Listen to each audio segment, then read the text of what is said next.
मोदी को कुछ कहना या सरकार को कुछ कहना अब ऐसा हो गया जैसे आप देश के विरोध में कह रहे हैं। हिंदू मुसलमान को एक दूसरे से नफरत करवा के है, और सिर्फ हिंदू मुसलमान नहीं है, क्रिश्चियन के खिलाफ नफरत, आदिवासियों के, दलितों के खिलाफ, पिछड़े वर्गों के खिलाफ, गरीबों के खिलाफ, उनका तो पूरी राजनीति नफरत है। तो वो तो जो अगर हिंदुस्तान की जनता नफरत को खरीदने को तैयार है तो उसका तो फिर कुछ नहीं हो सकता। आज का जो वक्त है वो डिक्लेयर्ड इमरजेंसी थी, ये अनडिक्लेयर्ड इमरजेंसी है, और उस इमरजेंसी से बदतर है हालात, क्योंकि उस इमरजेंसी में हमें मालूम था क्या होने जा रहा है। यहाँ पे ये किस वक्त क्या पैतरा बदलेंगे, कहाँ पे दंगा करवाएंगे, वो चीज़ें जो हैं वो बहुत बढ़ गई हैं, नफरत बहुत बढ़ गई है। नहीं देखिए, आजकल तो आप मुंह खोलें तो विवादित बयान हो जाता है। मोदी के लिए या कुछ भी इस सरकार के खिलाफ अगर आप कहें तो वो विवादित है। आप एंटी नेशनल हैं, आप राष्ट्रद्रोही हैं। मोदी को कुछ कहना या सरकार को कुछ कहना अब ऐसा हो गया जैसे आप देश के विरोध में कह रहे हैं। मतलब प्रधानमंत्री और देश में कोई फर्क नहीं रह गया। अगर आपने प्रधानमंत्री को कहा कुछ तो आप देश विरोधी हो गए, जो जो कभी देश में आज से पहले नहीं हुआ। जब से ये सरकार आई है उससे पहले कभी नहीं हुआ। प्रधानमंत्री मनमोहन सिंह थे, प्रधानमंत्री इंदिरा गांधी थी, वीपी सिंह थे, कितने प्रधानमंत्री चले गए और किस किस ने उनको क्रिटिसाइज नहीं किया।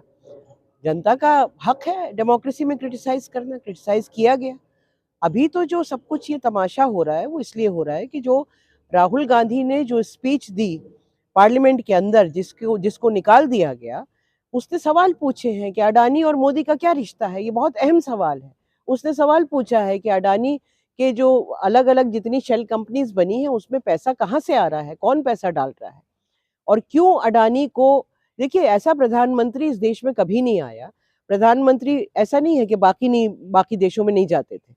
चाहे इंदिरा गांधी हो, मनमोहन सिंह हो, नेहरू हो, सभी पूरी दुनिया में ट्रैवल करते थे, लेकिन वो देश के लिए एमओयू साइन करते थे। ये पहला प्रधानमंत्री है जिसने अडानी के लिए एमओयू साइन किए, उसने देश के लिए नहीं किए। ऐसा नहीं है कि हमारी कोई मिनिस्ट्री साइन कर रही है, वो तो इंडस्ट्रियलिस्ट के लिए जा जाके एमओयू साइन कर रहा है। तो राहुल गांधी ने कौन सा गलत सवाल पूछ लिया, सही सवाल पूछा। मेरा तो मानना है कि बीजेपी बिल्कुल पैनिक में है, खासतौर से मोदी साहब, क्योंकि उनको ये दिखाई दे रहा है कि अब एक दो तो ऐसे लीडर्स आ गए हैं जो चुप नहीं होने वाले। आप सबको डरा के घरों में बंद नहीं कर सकते।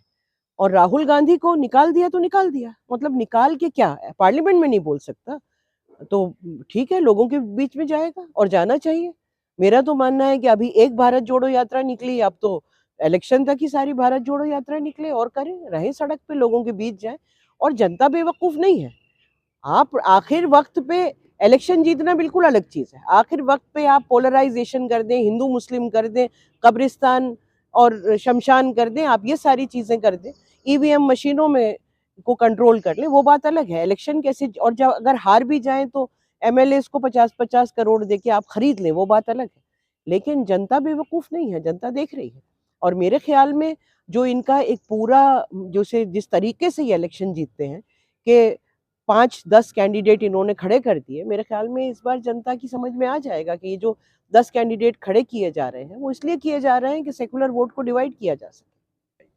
देखिए, विपक्ष की भूमिका इस वक्त ये होनी चाहिए कि वो स्टेट लेवल और नेशनल लेवल पे कोलिशन बनाए और इलेक्शन में ये इंश्योर करें कि 10-10 कैंडिडेट विपक्ष के ना खड़े हों, सेकुलर जो वोट है उसे डिवाइड ना करें। ज़रूरी है कि उनकी जो अपनी ईगोज हैं, जो अपने पर्सनल इंटरेस्ट हैं, जो पॉलिटिकल इंटरेस्ट हैं, उनसे बढ़ के, उनसे ऊपर उठ के इस वक्त देश में लोकतंत्र बचाने के लिए वो साथ हैं। क्योंकि अगर इस वक्त ये सोचते रहेंगे कि मैं यहाँ से नहीं लड़ा तो मेरी ज़मीन चली जाएगी, ज़मीन तो अगर आप साथ में नहीं लड़े तो आपकी जा ही रही है, और उसके बाद सारे ही सारे अंदर होंगे, कोई बाहर नहीं होगा। उसके बाद संविधान बचेगा नहीं बचेगा इसकी कोई गारंटी नहीं है। तो विपक्ष को अपने पर्सनल ईगोज, अपने पॉलिटिकल ईगोज से ऊपर उठना पड़ेगा, और अगर वो ये नहीं करेंगे तो वो देश की जनता के साथ बहुत बड़ा बिट्रेयल का गद्दारी कर रहे हैं, वो साथ नहीं आते।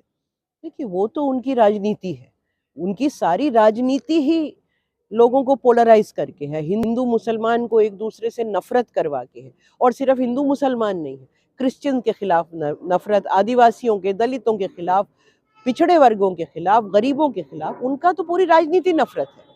तो वो तो जो अगर हिंदुस्तान की जनता नफरत को खरीदने को तैयार है तो उसका तो फिर कुछ नहीं हो सकता। लेकिन मुझे लगता है कि लोगों की समझ में आ रहा है कि पूरा एक गुजरात डेवलपमेंट का जो मॉडल था वो कोई डेवलपमेंट का मॉडल नहीं था, वो नफरत फैलाने के तरीकों का मॉडल था।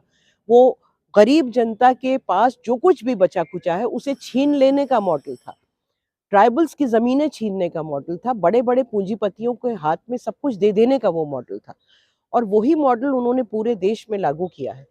तो जनता इतनी बेवकूफ़ नहीं है, उसने डिमोनेटाइज़ेशन देखा है, उसने पूरा जो कुछ कोविड के दौरान जो कुछ सहा है और आज भी जिस तरह का अनएम्प्लॉयमेंट है पूरे देश में, जो नौजवान पढ़ा-लिखा नौजवान जो दर-दर ठोकरें खा रहा है, जिस तरह हमारे पूरे लोकतांत्रिक ढांचों को तहस-नहस कर दिया गया, चाहे वो पार्लियामेंट हो, चाहे जुडिशरी हो, जैसे या हमारा पूरा मीडिया हो, तो ये लोगों के तो सामने है और बहुत बार ये होता है कि लोग चुप रहते हैं, लेकिन वक़्त पे जवाब देते हैं। इमरजेंसी में भी ऐसा ही लग रहा था, जैसे कि अब पूरा डेमोक्रेटिक राइट्स चले गए कि कुछ नहीं हो सकता।